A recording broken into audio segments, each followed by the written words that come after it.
Welcome to Ira's Everything Bagel, where I talk with intriguing people about everything, their passions, pursuits, and points of view. Here are some facts that may surprise you. 80% of Fortune 500 executives, 85% of Supreme Court justices, and all but four presidents since 1825 have been fraternity members. Now, that's all Greek life to me, but not to my guest, Max Marshall. Max arrived on the campus of the College of Charleston in 2018, originally intending to investigate a small-time trafficking ring. But as he started reporting, it became clear the scope of the crimes was far bigger than what was made public, including several student deaths, a nationwide trafficking network, and the seizure of $21 million worth of black market Xanax. His comprehensive reporting is now in a new book, Among the Bros, a fraternity crime story, published by Harper Books and available on Amazon, Barnes Noble, and all the usual places. For everything about Max Marshall, go to max-marshall.com and follow him on X at _will-never-tweet. And Max, welcome to the show. Thank you so much. Glad to be here. Why did you end up on the campus of the College of Charleston to begin with? What brought you there? So yeah, I was in college at the same time as all the guys in this book, 2012 to 2016. I was not at the College of Charleston. I went to college at Columbia, but I grew up in the South. Basically, all of my high school friends joined fraternities. Both my parents were in Greek life, and I joined a fraternity. And when I was in Greek life, I saw a lot of Xanax going around, both as a sort of anti-anxiety weeknight drug, but more so as this sort of weekend party drug. And I had friends who were dealing, I had friends who were using, I even had friends who were making their own Xanax. And when I became an investigative journalist after college, I had a few questions. One was, why is this anti-anxiety tranquilizer sort of the it drug of our generation? So, you kind of think of the 60s maybe associated with weed, or if people are having even more fun, acid. You think of the 80s, you might think of cocaine, but it's sort of odd that the sort of it party drug, the most common thing I really saw at parties, maybe besides weed, or in the more extreme parties, it really was the most common thing, is something that was designed for panic attacks and seizures. So I wanted to investigate that. And then also I had the kind of simple question of where are all these drugs coming from, because I was seeing a lot of fake Xanax. It wasn't coming from CVS or Pfizer. It was coming from kind of these unmarked boxes that people would ship to dorm rooms. And so I did the very investigative journalist thing of Googling Xanax bust fraternity, because most of the Xanax I saw was in fraternity life. And the first result was this great piece in the Charleston Post and Courier about a small time campus drug ring. And it said they gotten caught with 44,000 Xanax pills. So I started doing some reporting, thinking it could be a magazine story or something. And then a defense attorney let it slip that it was actually closer to 3 million Xanax pills. And that's kind of what got me down to Charleston. Amazing. Now, you interviewed more than 120 people, right, for this book? I did, yeah. And it was hard at first because fraternity bubble is very closed off, and people don't really want to talk to you if you're sort of even want to learn about hazing, let alone drug trafficking and murder and all sorts of things. But yeah, sort of slowly you start to earn the trusted sources. You read thousands of police files, you talk to as many people as you can, and ultimately, people start recommending, oh, you should talk to my friend, you should talk to my friend. And it sort of ultimately led me to the main character in the book, Mikey Schmidt, who was serving 10 years in prison, and at the time had a black market cell phone smuggled to him in his jail cell. And so we started talking, and once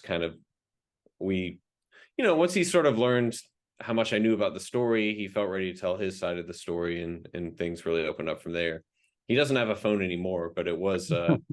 a while with it was, we were kind of captive audiences for each other.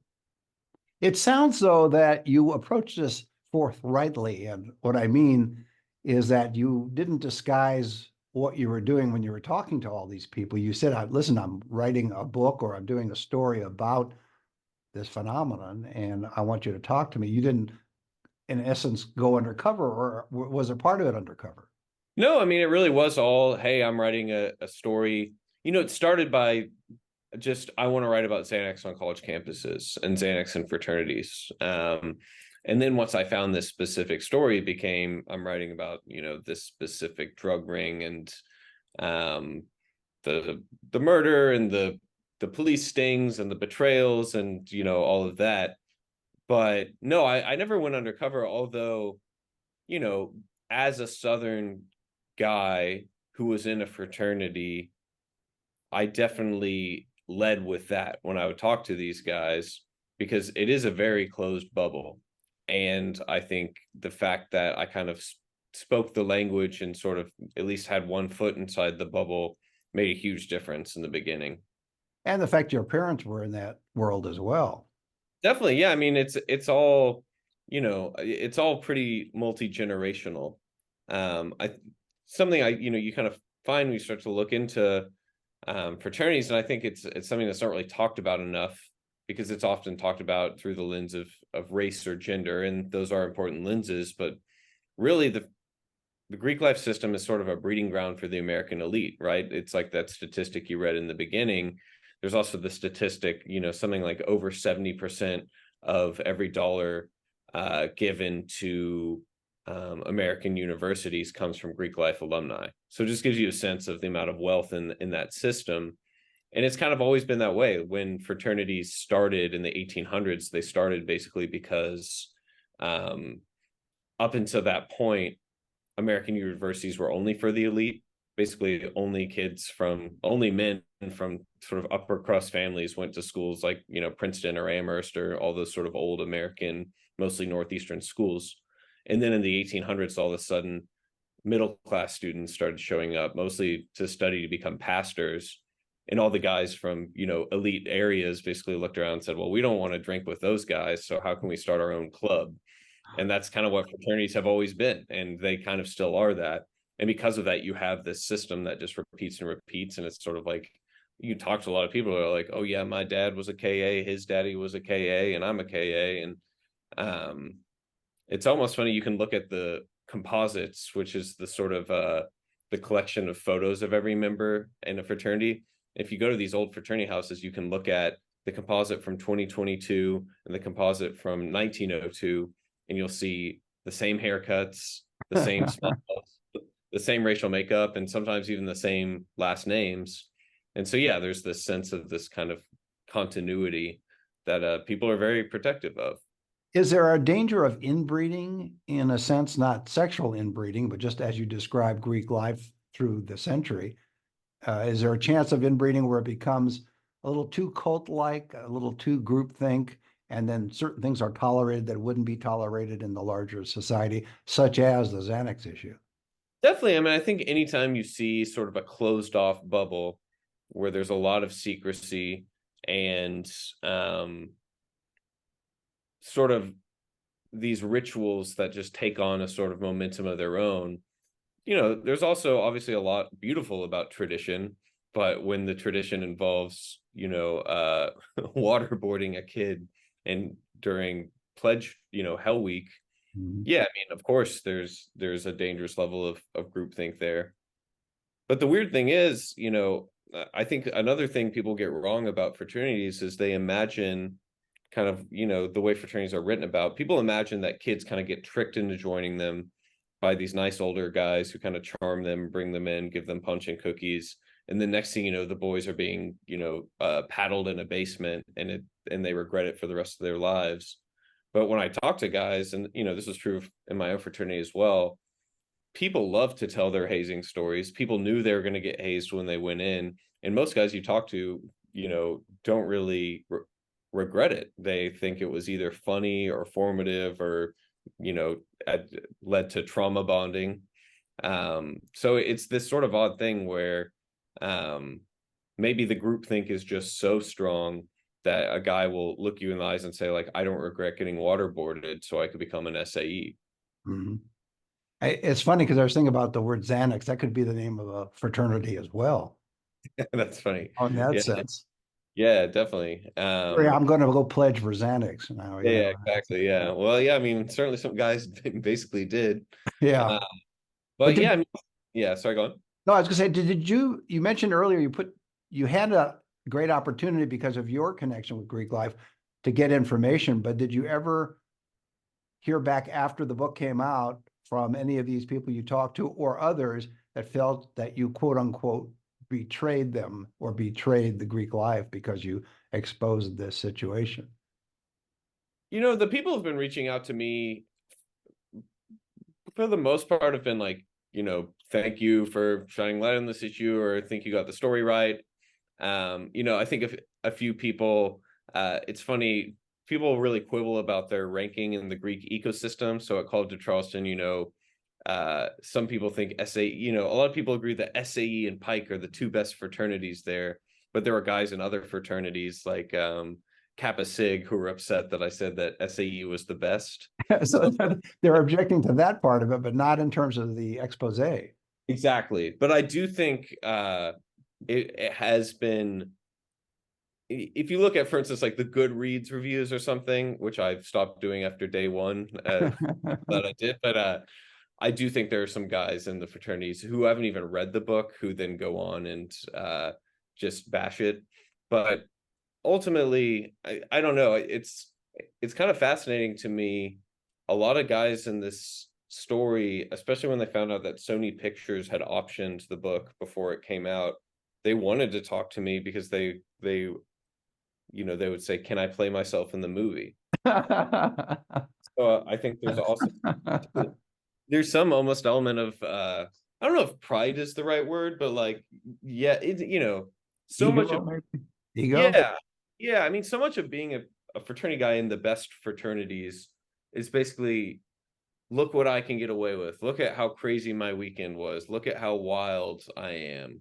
And there's prestige in that because you can only really afford to go out 7 nights a week and break a bunch of things and burn things and break the law, and still get away with it if you're in a position of pretty incredible power. It's like, oh, I can get a DUI, but my parents will bail me out, or oh, I can miss class all year, but my family connections will still get me a great internship when the year is over. And our fraternity can burn down a log cabin, which is something that basically happens in the beginning of the book, but the alumni will step in and pay for it. And I think this story in some ways is a very extreme example of the sort of prestige that comes with breaking a lot of rules. And I think there's a maybe perverse sort of pride in basically saying, yeah, look at how crazy we were. Well, you referenced the alumni. It would seem to me that when you reach a certain age and you're out in society and regular society for a period of time, that maybe you try to dampen down some of that privilege for people that are getting into problems, because doesn't that create a culture of amorality after a while? Yeah, I mean, I would argue that it does. But I think I'm always surprised, and it's usually a small sliver of alumni. There's often, a lot of alumni sort of enjoy the fraternity and then they move on and they become more interested in their country club or whatever it is they join next, or their church or their Fortune 500 company or whatever. But you do meet these alumni who continue to come back every year, for tailgates or dad's weekend, or they try to join, the board of the chapter, who so much of their life is really wrapped around like, how can I continue? I had to go through this. Why can't boys go through it now? And that, yeah, that never really goes away. Did you ever fear for your safety when you were investigating and writing this story? Again, it's called Among the Bros, a fraternity crime story published by Harbor Books. Did you ever feel your life was in danger or there was some harm that could befall you? So yeah, anytime you're investigating a murder and drug trafficking, there's obviously going to be fear. I've done stories about uh, corrupt military juntas, Southeast Asian, Vietnamese, Canadian drug traffickers who are connected to El Chapo. And in some senses, this was a tougher reporting haul than those stories. People are even more closed off in the fraternity bubble than they are in those other bubbles.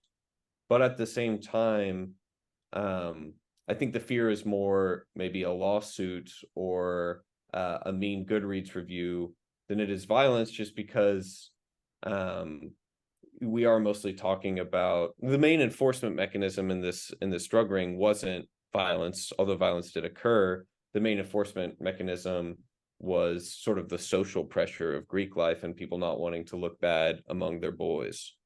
Um, and so, yeah, there were some moments of fear, investigating specifically the murder of Patrick Moffley.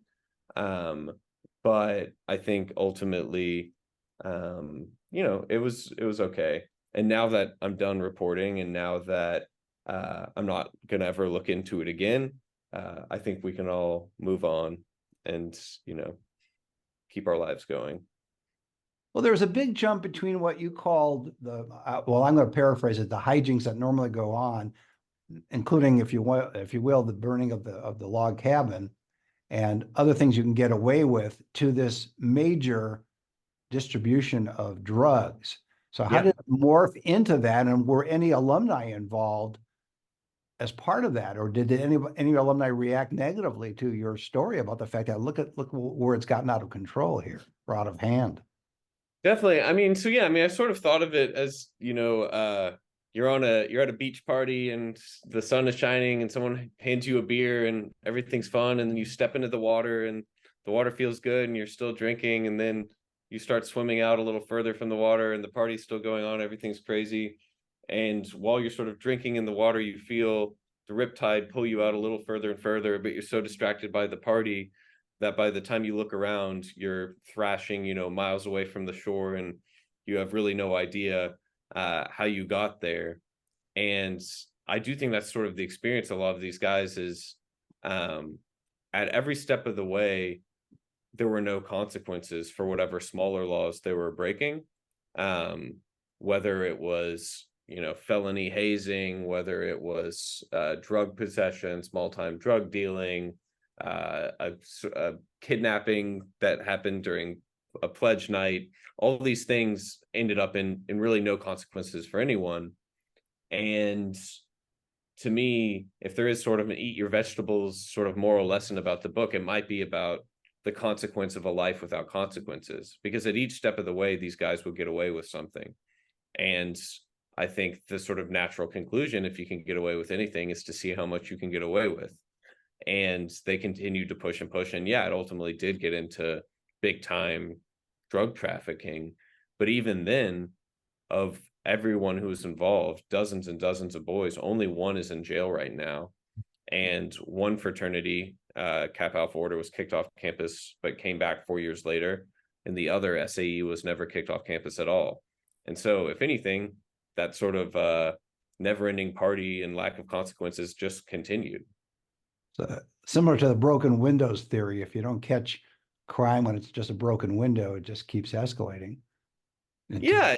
And I think, on some level, it's not even, I don't think this book is arguing for stronger drug laws, but when you have this sort of obviously very uneven system where some people, if you have the right lawyers or the right connections or the right amount of money, can get bailed out of basically anything, then, it's pretty natural to sort of keep hitting your head against the wall and thinking you're not going to get a concussion. Right. What was the reaction of the College of Charleston to the book? I had some good conversations with some people from the CFC before the book came out, but I haven't actually heard from them since. And I don't. They didn't release a statement or anything, as far as I know. So, yeah, I'm curious, but I'm not actually sure. What was the most surprising thing you found out in your reporting and investigation over that time period? Was there anything there that shocked you particularly, given your background in Greek life? Not that all Greek life is the same as what you wrote the book about, but just Sure. were there things that shocked even you? Yeah, I mean, it wasn't until about 6 months to a year into reporting that I found out that the same chapter that the president of the fraternity and then two other boys were arrested in this drug ring, and they had other boys involved as well. So it's one of the central nodes of the drug ring. 4 years before the drug bust, they had Basically 3 boys die within 6 months and 2 die in one weekend. 2 were recent alumni, but they still were involved with the fraternity. One was an active member, but I do think I was surprised. 3 deaths in half a year and 2 deaths in one weekend is, you would think, this sort of thing that everyone would talk about, everyone would know about, that there would have been some massive consequence for. But instead, I guess part of it is the system of college. The institutional memory gets wiped out every 4 years, but most kids didn't even know it had happened. And so you have this drug bust that's, massive in scale occurring in 2016. And then you look back at that same chapter 4 years earlier, having all those deaths and nothing sort of being learned or changed from it. That did really surprise me. Was there any pushback from the families of the boys that were dead? In other words, did they go against that Greek wall? So I talked to 2 of the 3 families, and both of them wanted to make it very clear that they didn't blame the fraternities or the college, that their children were responsible for their own choices in terms of substance use and everything else. But of course there was also, just, I think the parents also wanted to talk because they wanted to warn other parents about, hey, look, for instance, like, your kid is probably going to see a lot of Xanax when they show up to college. And a lot of kids, when they show up to college, they don't know anything about Xanax. They're warned about smoking weed, or they're warned about binge drinking, or maybe, whichever drugs we deem hard drugs. But Xanax is, in some sense, much harder a drug than the things we call hard drugs. It's one of 2 substances you can die from withdrawals. It's so addictive. And in the same amount of time, the last 20 years, that fentanyl and opioid overdoses have gone up 8x. I want to say Xanax overdoses have gone up 10 or 12x. So we're really looking at sort of a hidden epidemic here. And those parents really did want to kind of share that and warn other parents. What is it about the mentality within that world, though, that, as you just outlined, this is a dangerous drug. So they're they're in essence glamorizing the drug, even though there are deadly consequences in some cases. Is there nobody in that system, and I say that system, unofficial system, the life, there's nobody that takes a step back and says, maybe we shouldn't be pushing this stuff, and maybe we should do something else. Maybe go back to beer. Yeah, no, I mean, certainly you will find people, I talked to a few guys at KA, at CFC, for instance, who said, yeah, I stood up at a chapter meeting and was like, why are y'all taking so much of this? Why are y'all dealing so much of this? But these things kind of tend to have a momentum of their own. And because, like you said, it's an unofficial system in a lot of ways. In some ways, it's a very formal system. There's pledgeship and houses and traditions and things, but also it's this sort of informal roving party. Some kids opt in, some kids opt out, and there seems to be too much social cost at sort of being the prude that wants to say, hey guys, why don't we order a pizza instead? You know what I mean? So I think the response often is sort of just keep your head down and do what you're gonna do if you don't want to be doing Xanax, I guess. So in other words, you could be still participating in Greek life without taking Xanax, just don't yell about it or talk about it or argue about it. Exactly. And, that having been said, you also see, and I saw this in the book, people will spike the punch at parties with Xanax.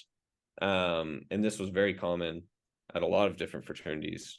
And that's the kind of thing where ultimately only, 1 or 2 guys have to decide that's what we're going to do at a party, but everyone is going to reap the consequences of it, especially the female guests. So it's, in some ways, everyone's implicated sometimes, and sometimes it's something that you can kind of tell yourself, oh, that's happening over there, and I don't have anything to do with it. It just seems, based on your writing, that you have the system in place, both formal and informal, or official and unofficial, that certain things go on, and there's a larger community, which is the college administration and faculty and stuff as well. And it would seem that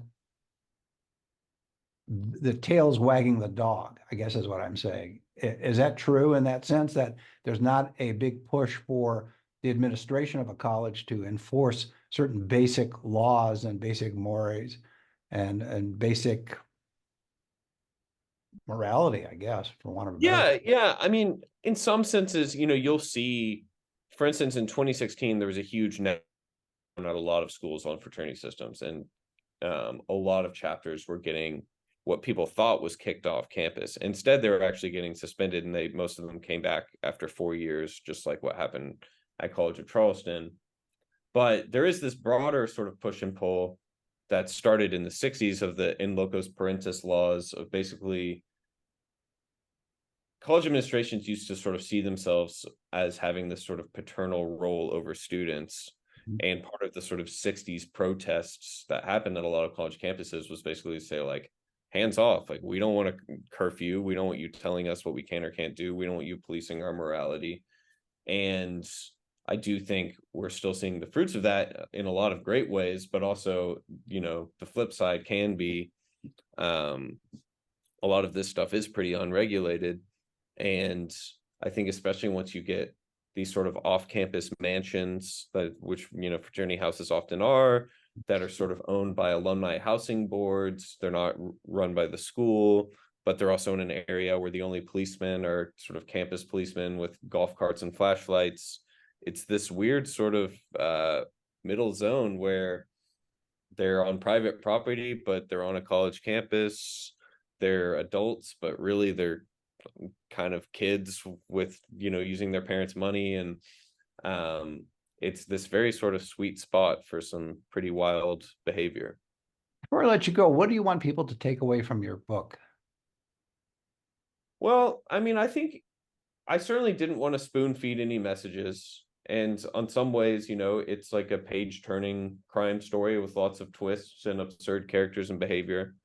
But I do want people to think about the consequence of a world without consequences. And I also do want people to think about,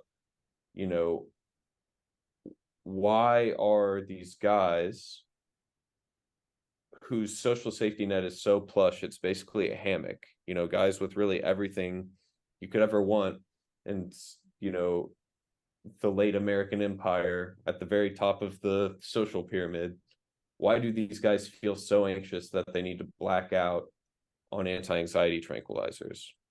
What's going on? And I think the book it gives some answers to that question, but it also, hopefully just opens up that question for any reader. And yeah, I think that's a good starting point for a takeaway. Well, that's a great way to leave it. My guest has been Max Marshall. He's author of Among the Bros, a fraternity crime story, published by Harper Books. It's available on Amazon, Barnes & Noble, and all the usual places. And for everything about Max Marshall, go to max-marshall.com, and you can follow him on X at _will-never-tweet. And Max, thanks for being on the show. Thank you so much. I really enjoyed that. Same here. And join us every Thursday for a new schmear on Ira's Everything Bagel.